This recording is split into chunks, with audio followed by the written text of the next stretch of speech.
brincaban brincaban de alegría cuando llegaba uno y conectaba y decía, abra pues la llave, y eso le decía, ay, pues ahí brincan. Y eso era, a uno le dan ganas de llorar de ver la alegría de la gente. Eso era bonito, pues cuando se comenzó esto, pues el gentío trabajando. Y eso se hizo muy rápido. Y uno tenía que estar presente, pues de todas maneras. Y era una alegría llegando al agua a las casas y la gente bailaba y brincaba. Brincaba la gente, ay, siquiera vino la agüita, siquiera. En los veranos que sufrían así como las veredas de abajo decían, ay, Dios mío, en los veranos que se secaba el agua y tener que ir uno a limpiarle el lodo allá donde está el nacimiento para sacar el poquito de agua para gastar en el día.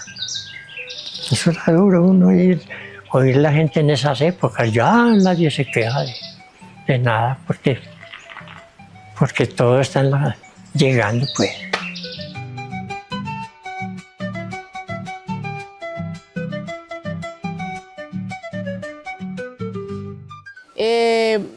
Los papás de nosotros y los abuelos en las familias pues se dieron a la tarea de unir esfuerzos por un bien común. Todos lo necesitaban y a medida que esto iba avanzando, las dinámicas de la economía de la vereda iban avanzando, entonces se dieron cuenta de que necesitaban como un suministro de agua como más técnico, ¿cierto? Que no fuera por acequia, por tubería de concreto, en ese tipo de tuberías que se manejaban, que no eran los que garantizaban la mayor cantidad y calidad del agua. Entonces ya se vio la necesidad de implementar otros modelos que fueron esos, a través de una captación, de una fuente de agua y a través de tuberías ya más tecnificadas y almacenamiento, con capacidad de almacenamiento. Se unieron los finqueros y fundaron el Acueducto de la Madera.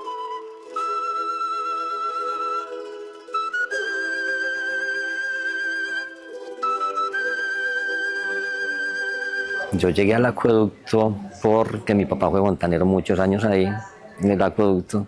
Mi papá falleció y nos hicieron una propuesta después de llegar ahí llegué yo a reemplazarlo. Llegué a trabajar al acueducto hace como vinculada desde el 2011, pero desde el 2001 hice parte de junta directiva.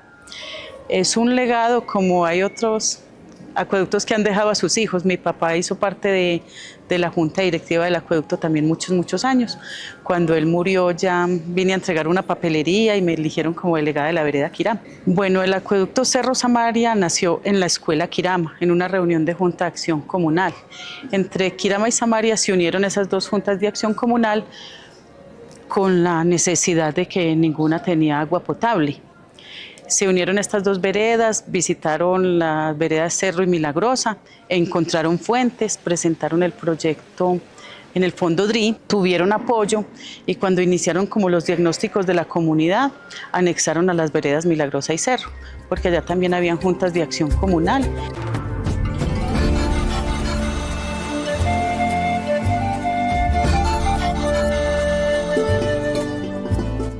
El acueducto surgió fue por la sencilla razón de que esta parte de aquí es la parte donde más aguas hay, aquí pues la parte de la Milagrosa y el Cerro.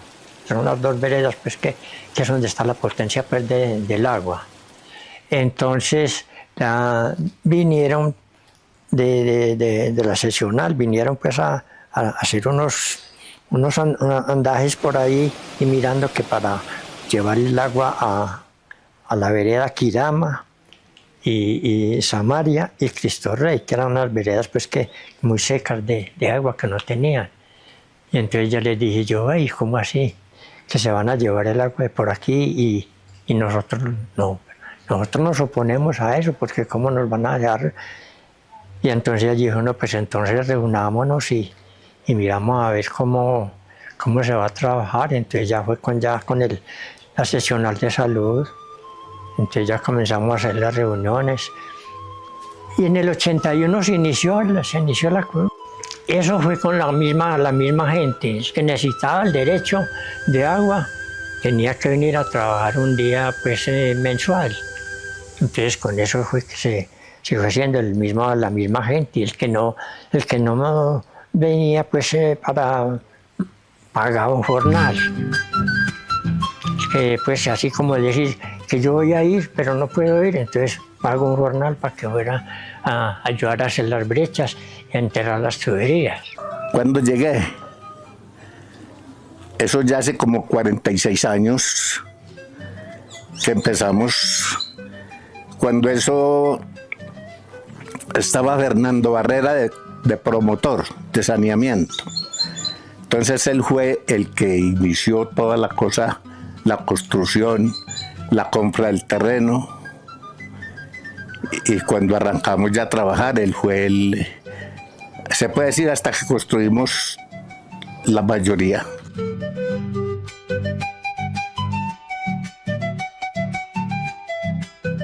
¿Qué significa el agua para mí?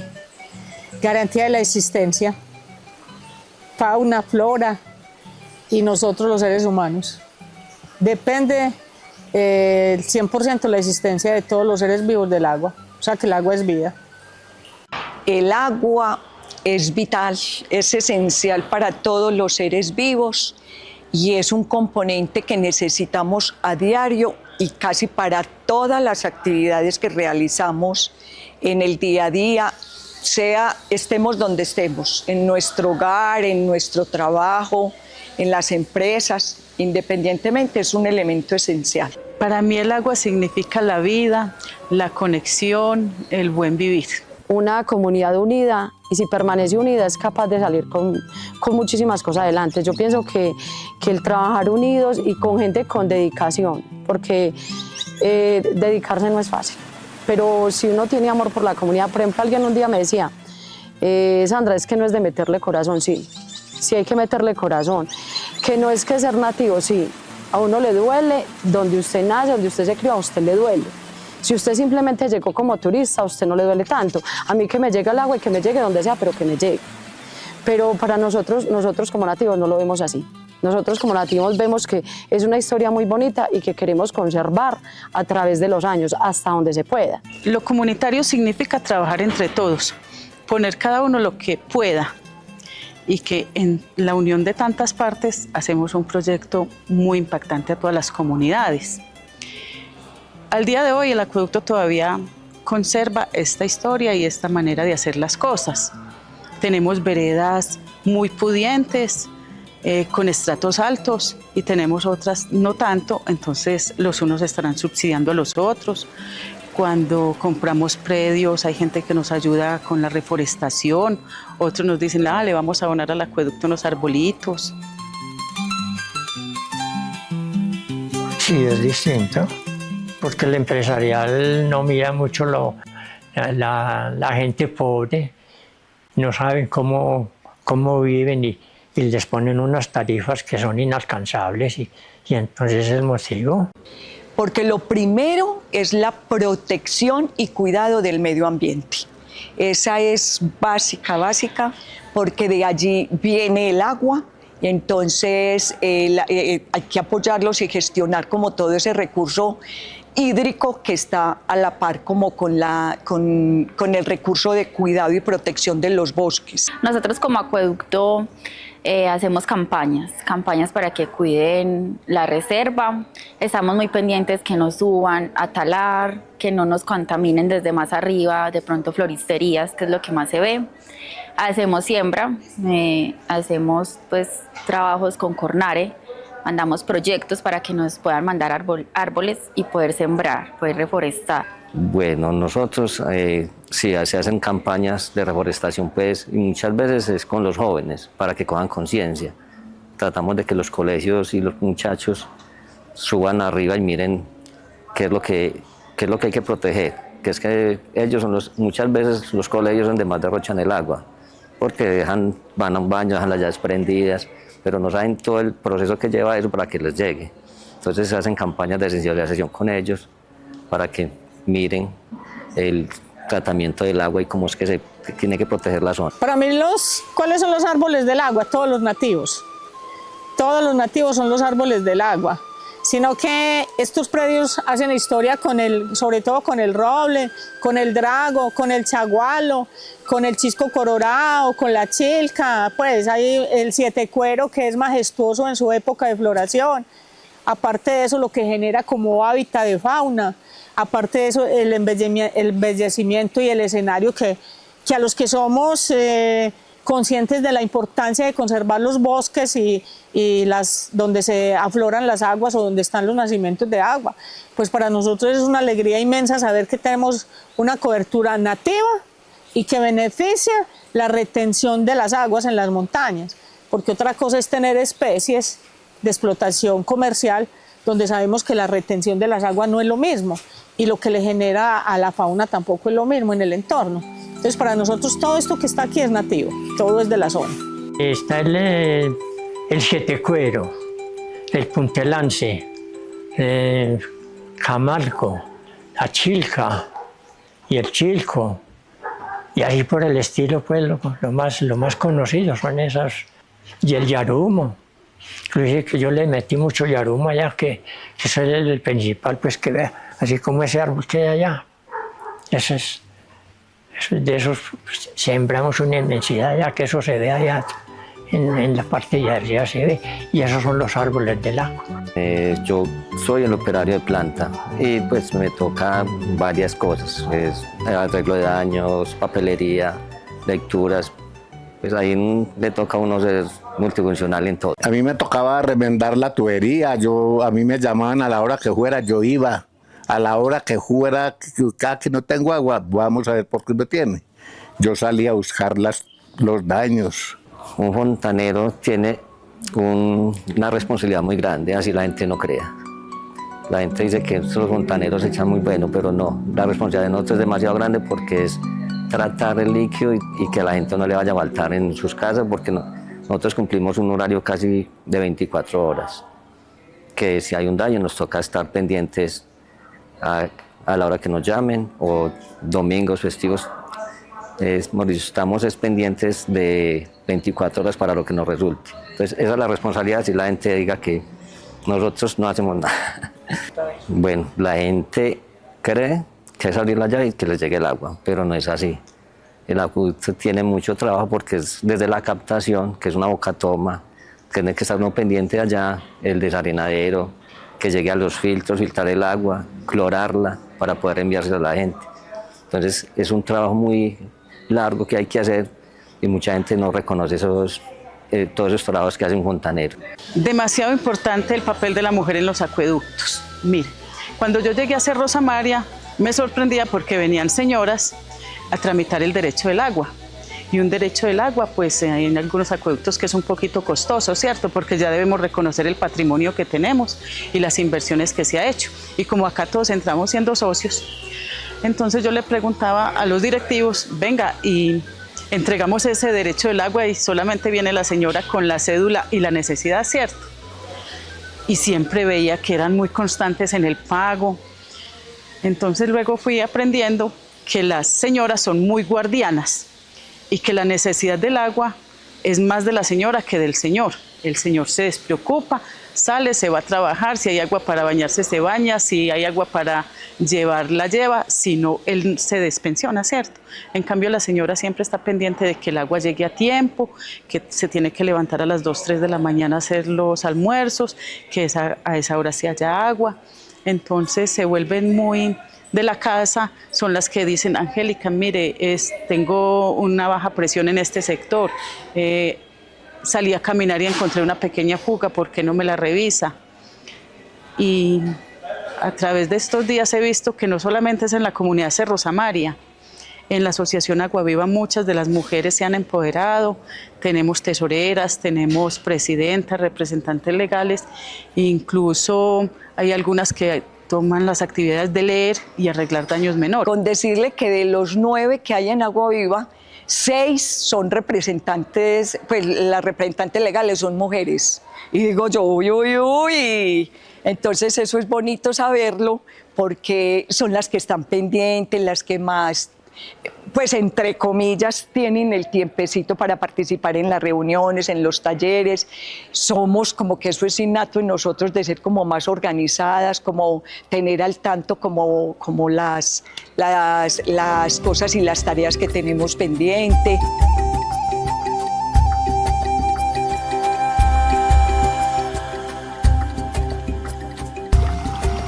Ay, los acueductos tienen retos grandísimos. Los acueductos tenemos unos retos grandísimos. La primera es que se sigan conservando como organizaciones comunitarias de base, porque eso hace que esto duela, ¿cierto? Esto duela en la medida que esto es de todos y para todos. Ese es uno de los retos, porque si pasamos al tema de venga, volvámoslo negocio, porque es que vender agua se volvió un negocio, entonces ya no es el sentir comunitario, sino que es una empresa de tipo comercial que solo le interesan los grandes inversionistas, ¿cierto? Sí, está lloviendo porque no hay agua, se supone que debería haber más agua. Pero por ejemplo en las bocatomas se taponean, ¿cierto? Entra mucha agua, palos, lodo, hay que cerrar válvulas para que esa agua no entre hacia los tanques. Los técnicos tienen que ir a limpiar, es un proceso de 3-4 horas para poder esperar a que baje toda esa escorrentía y limpiar, ¿cierto?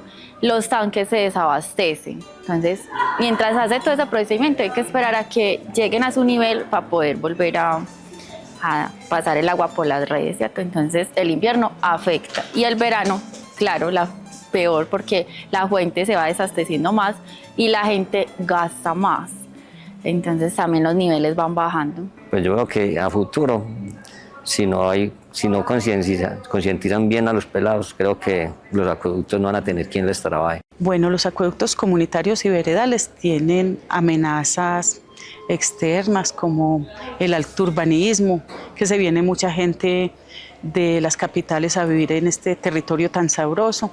Entonces ellos no saben cómo funcionan, cómo es lo comunitario. Ellos quieren tener agua 24/7, que no importa la plata sí importa la calidad, sí importa la continuidad, sí importa que el acueducto alcance para todos. Entonces para mí esa es la principal amenaza. Lo mobiliario en cuestión de vivienda está pero alarmante, entonces para tanta gente va a ser muy difícil brindarle un servicio y están buscando mucho la zona rural. Entonces todas estas veredas que están cercanas al casco urbano ya tienen centros poblados muy grandes. Entonces decir que en una vereda que íbamos y no veíamos sino árboles, cultivos y todo, ya ves construcciones de 2, 3 y más pisos, en un mismo sector muchísimas construcciones, pues ¿qué vamos a hacer para atender tanta gente? Entonces siempre son como dificultades que las tenemos que ir cubriendo, no solo los acueductos. Pienso yo que es un trabajo mancomunado con otras entidades y organizaciones del municipio y de otras partes que nos puedan colaborar para poder seguir prestando el servicio. La naturaleza no está diseñada y en capacidad de soportar todos estos atentados que le está haciendo el ser humano. En un marco de decir que es que yo necesito sobrevivir, o sea, vos por qué estás abriendo ese monte si mira esa pendiente y ese es monte nativo, no, es que yo necesito también comer, yo necesito comer. Sí, pero entonces cuando acabemos con los recursos naturales, ¿qué voy a responder? ¿Que necesito comer o necesito vivir? O sea, no somos capaces de dimensionar la afectación que estamos causando. Veo el acueducto en 30 años más tecnificado, creciendo más porque, como les digo, hay más población, entonces pudiendo abastecer a toda esa gente que necesita agua porque es un líquido muy esencial y todos lo necesitamos. Yo me lo imagino, sé que el crecimiento de la población va a seguir, pero me lo imagino con personas responsables, me lo imagino con una juventud que va a llegar porque hay que irlos incentivando, hay que irles mostrando, mira, así como a uno le pasó que a uno ni le importaba, ellos pueden llegar a hacer lo mismo y meterle corazón. Entonces lo veo grande, con unos tanques inmensos allá, obviamente que podamos traer agua de más atrás porque sí de pronto se puede, lo que pasa es que es una inversión muy grande, pero se puede hacer. Entonces yo creo que unidos sí lo podemos hacer y que a futuro este acueducto crezca muchísimo más.